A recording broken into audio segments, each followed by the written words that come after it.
Okay, we're back. We're back. Siguro I hope na klaro na nyo diya sa inyong video. Kung kinsa may online din ha karon, palihog ko og hatag og message kung nana ba tay video nga klaro kay ganiha nawala gyud ta, no? Nawala gyud. So let's continue sa atong pagtuon.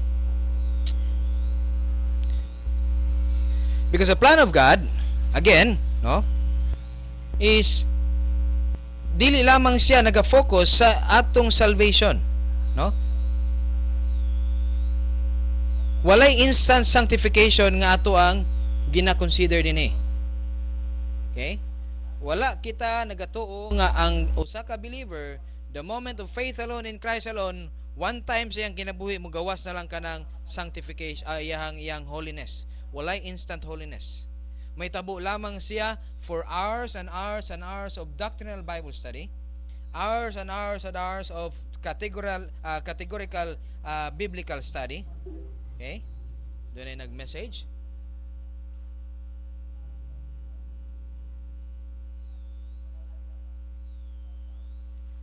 Off air lagi bad.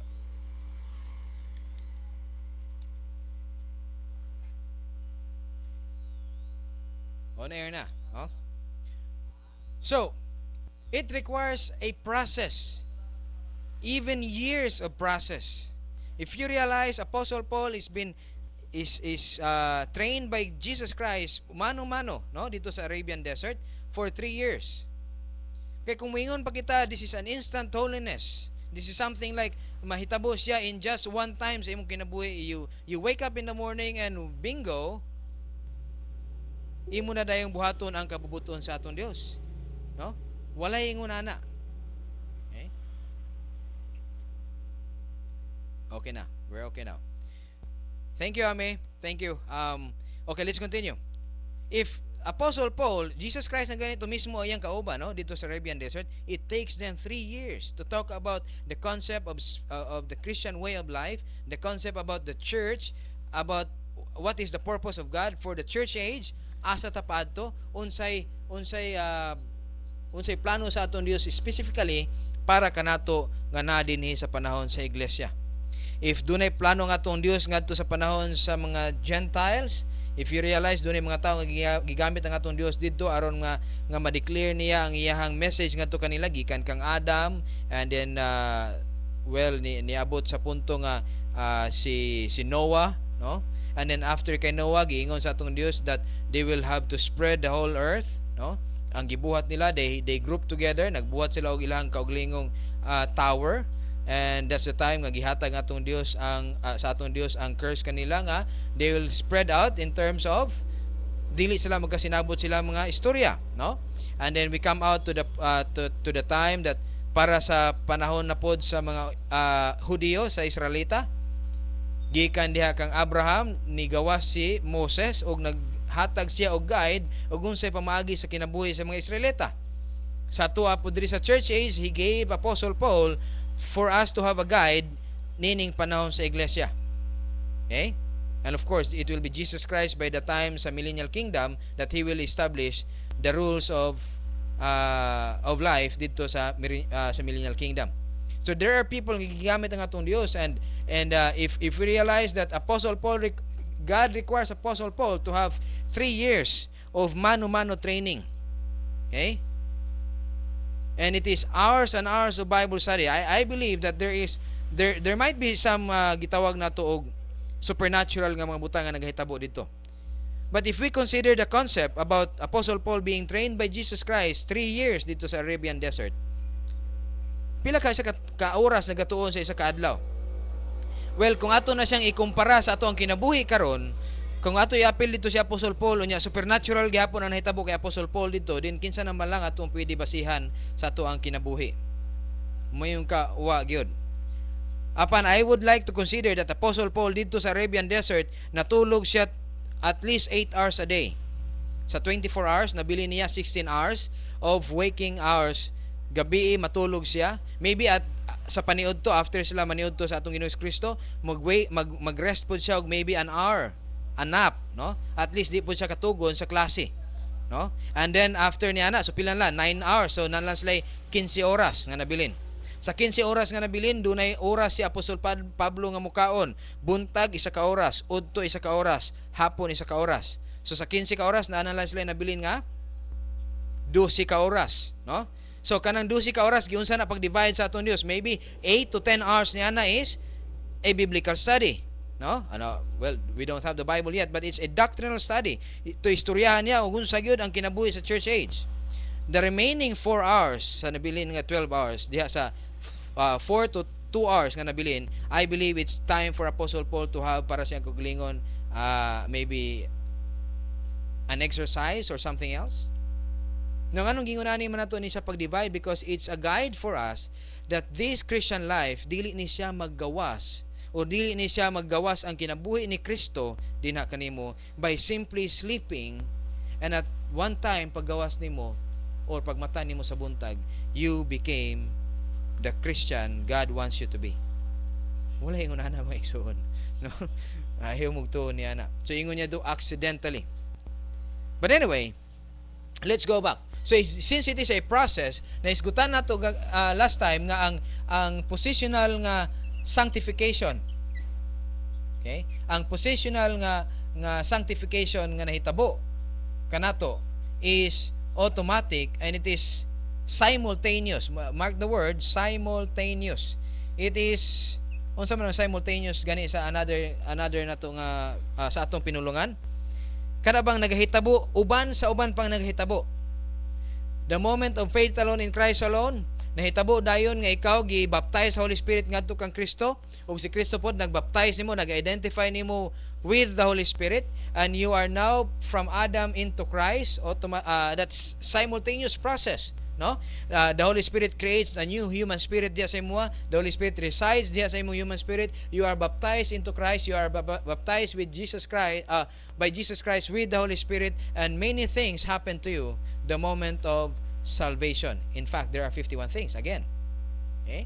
That simultaneous process. Walay butang diha nga nahitabo after second. No? It's at one time. Snap. Mora na siya kadali. Faith alone in Christ alone. Snap. 51 things happen to you. And that's positional sanctification. The question is, how about now sa duha, no? Phase 1, phase 3, the rapture or the second the rapture or death, but by the time nga dunay resurrection nga nahitabo din ha, you will be automatically, and that's still a snap. But ang dili lang snap diri mga igsoon ng higala is the time of your sanctification. Experiential. May kag sanctification experiential pagbalaan or pagkinabuhi nga balaan while you are still alive. Samtang buhi pa, nagkinabuhi ka sa pagkabalaan, samtang buhi ka pa. Okay?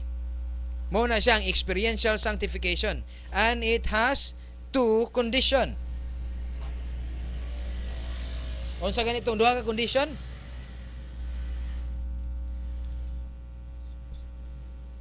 This is your position in Christ. This is your condition. Duha, unsa man to? Isa is spiritual and isa is carnal. No? And paano ka mahimong spiritual, paano ka mahimong carnal? Is it something automatic? No, not really. No? It requires a choice. Kung magpabilin ka na sa spirituality, it requires a choice. If magpabilin ka na sa carnality, it requires a choice.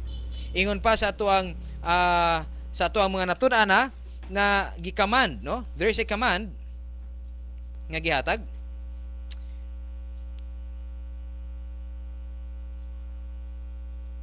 So ingon diri, this condition nga atong gitanaw dinha, that here in Romans chapter 6 verse 13b, nakita na nato dinhi, no? Here is another thing. Romans chapter 6 verse 13a. Do not go on presenting yourself to sin. Do not yield yourself, or neither yield yourself to sin as instruments, and your members and your body members as instruments of unrighteousness, but present yourself unto God as those alive from the dead, and your body members, this your lawas, no, as instruments of righteousness to God. And it's a choice, no? It's a choice whether magpailawom ka or motugyan ka sa imong kaugalingon ngadto sa balaa sa atong Dios, or motugyan ka sa imong kaugalingon ngadto sa old sin nature. It's a choice. It's something nga kinahanglan nimo buhaton. Okay? And that's your condition. Now, what happens to a believer after siya na saved? Since he doesn't know this truth yet, or maybe because the person nga naghatag siya sa gospel is only the gospel alone, and wala siya gitagaan og pamaagi aron nga, well, now that you're saved, you have to live as being saved. No? As the person who is saved, as a person who is saints, who are saints. Okay? Nga magkinabuhi siya niya ng pagkabalaan nga naa na siya. The question is, sir, unsa man ako pag kinabuhi na ng pagkabalaan? That's a question, and there is an answer niya na. Let's go karong hapon or karong gabi or karong ingunani nga oras or kaning adlaw, or let's go sa ako ang balay or muadto ko sa inyong balay, anything else. O well, since naman ta dinhi and we can talk about the word of God, and we can talk about the word of God while maybe unsa ba yung trabaho karon? Kung iyong trabaho wala dili man siya saba o medyo you can talk about while working, then you can talk about these things, no? I realize that there are trabahoan nga you are free to talk, no? While working. Now, wala na siya nag-require og place nga, well, since nagatrabaho man ta karon, di siguro nato pwede nga i-appeal nato ang pulong sa Dios diri. Walay gipili nga lugar ang pagistorya sa pulong sa Dios, mga kaigsoon na mahigala. O kung kamo man dunay mga well, siguro pwede kamo mo gamit og headset habang kamo nagatrabaho, you can do it, no? Or maybe at home, an hour every day, no? Anything nga gihatag sa Dios nga provision kanimo, an hour a day, 2 hours a day, 3 hours a day of Bible study, it doesn't matter as long as you are interested with the word of God, you are clean before the Lord. Bible study is there. It requires your decision. Unsaon nimo paggamit ang oras aron nga kanang pulong sa Dios matun-an gid nimo kada adlaw. Personal study, pagpaminaw niini nga recording, you can download this dito sa unsa tawag ini? godscol.tumblr.com. Okay? Pwede niyo siya ma-download, o kung kinahanglan niyo i-download niyo siya, gusto niyo mangita og link, tagay ko niyo og email, or maybe akong i-post diya sa Facebook, and you can download these messages. And maybe if do na kay internet connection sa inyong balay, you can go to ustream.com, pangitaw lang nimo ang Grace Oriented Doctrinal Studies. I-follow nimo na siya aron dili ka mawala next time. Every time nga do na kitay update, mo post na siya dito sa imong Facebook nga or sa imong email nga, hey, there's something happening sa Grace Oriented Doctrinal Studies nga channel dito sa Ustream, and you can check it out. Okay? So mo na ang mga butang nga pwede nimo mabuhat sa imong kinabuhi. As long as you are still alive, God is not yet finished sa iyang plano sa imong kinabuhi. So you have to know the plan of God. Okay? And to know the plan of God is for you to stay here in spirituality. And for you to stay in spirituality, you must know the truth. Okay? So, well, how about kuha ko nabaw sa kamatuoran? The next thing you know, you are in carnality by automatic function. Again, it's subconscious function sa old man nga dili na gani nimo kinala magunahuna pa, buhaton na lang nimo dayon. Is that instant? Is that something gitawag nato accidentally? No, not really accidental. It's something nga nasanayan na nimo sa imong adlaw-adlaw nga kinabuhi. Mo nang dili na siya something nga kinahanglan una-una nimo, buhaton ba nimo o kun dili. Nganuman tungod kinaanda na nimo. Okay? Now, sige lang, no, ingon ani man gid ni siya, mabantayan ninyo nga nganuman nga kabaw naman unta ko sa kamatuoran, unya nganuman nga perminti pa manggihapon ko naga-fail. Ay mo kaluyan niya na, no? Well, walay usa sa ato, even Apostle Paul, walay bisan usa nato nga nisugod din ning spiritual life nga wala naga-fail. Ang pangutana diha, nagabalik ba kita? Hingbalik ba ta? Are we going rebound sa ato ang failures?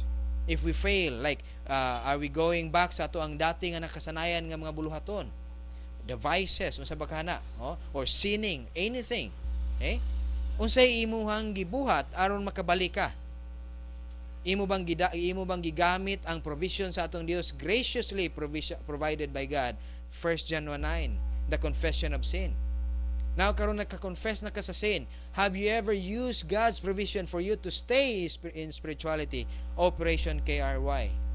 Knowing, reckoning, and yielding. Romans 6:6, 6:11, and 6:13.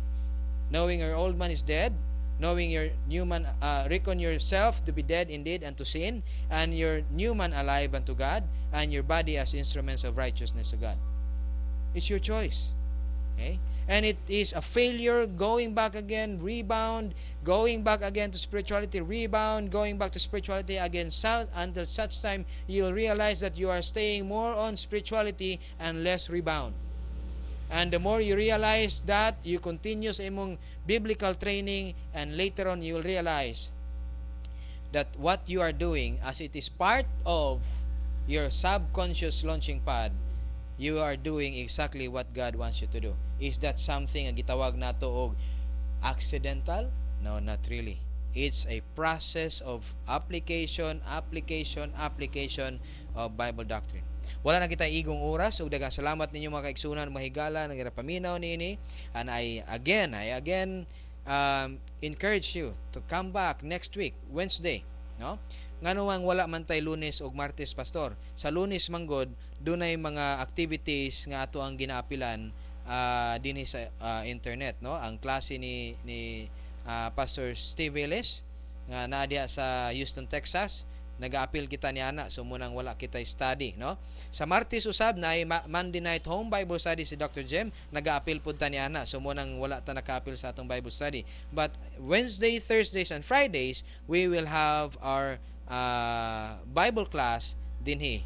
Ustream online live, or kung dili man, then you can have daily Bible study, by the way, dinha lang sa ato ang mga sites nga ginaingon. Ustream.com, diri sa Facebook, no? Pwede niyo ma-download ang ato ang messages, tagaan ta mo link, or i-post na ko diya sa Facebook after sa ato ang klase karon ang link para ma-download ninyo ang ato ang mga messages. Okay? So daghang kayong mga salamat, o wala na kita igong oras. Ang Dios hinaot pa nga libre siya sa pagpanalangin sa inyo mga kinabuhi. Stop na ko ang recording.